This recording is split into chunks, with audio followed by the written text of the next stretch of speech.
राधे राधे महाराज जी। महाराज जी, आपके श्रीमुख से सुना है कि भगवान के बन के भगवान के लिए साधना करना, इसी से भगवत प्रेम जागृत होता है।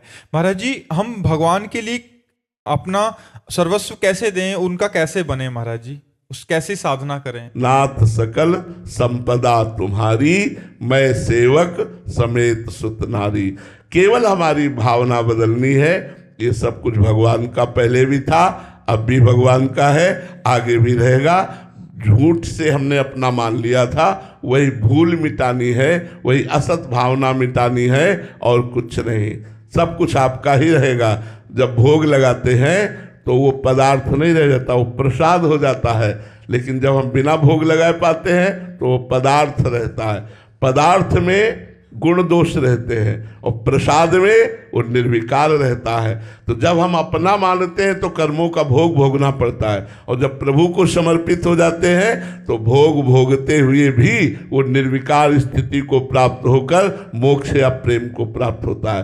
तो हम भगवान को कैसे अपना समर्पण करें? भावना से। ये पुत्र भगवान का, ये पत्नी भगवान की, पति भगवान का स्वरूप, सब कुछ भगवान का, घर भगवान का, सब भगवान का है। देखो, एक कुटिया में आसक्ति हो जाए तो आपके बंधन का कारण हो सकता है। और चक्रवर्ती सम्राट महाराज अम्बरीश पूरे राज्य पर आसक्ति नहीं, भगवान का मान के कर रहे हैं। तो कहे भरत जी महाराज राम जी की पादुका को सिंहासन पर विराजमान कर 14 वर्ष तक अयोध्या का शासन किया, लेकिन शासन किसका? राम जी का। राज्य किसका? राम जी का।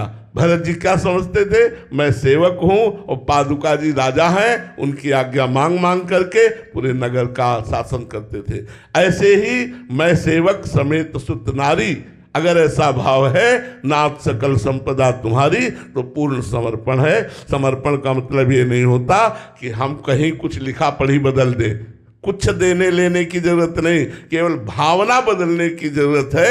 ये सब कुछ प्रभु का है, ऐसा मान लेना ही समर्पण है। कहीं दे, ऐसा नहीं कि हम अपनी सारी संपत्ति किसी को दे दी तो समर्पण हो गया, उसमें भी नहीं होगा। हमने सारी संपत्ति उनको दे दी तो क्या दे दिया? अहंकार तो बनाए रखा है। उसका पुण्य मिलेगा, लेकिन समर्पण नहीं माना जाता। समर्पण मेरे पास कुछ है ही नहीं।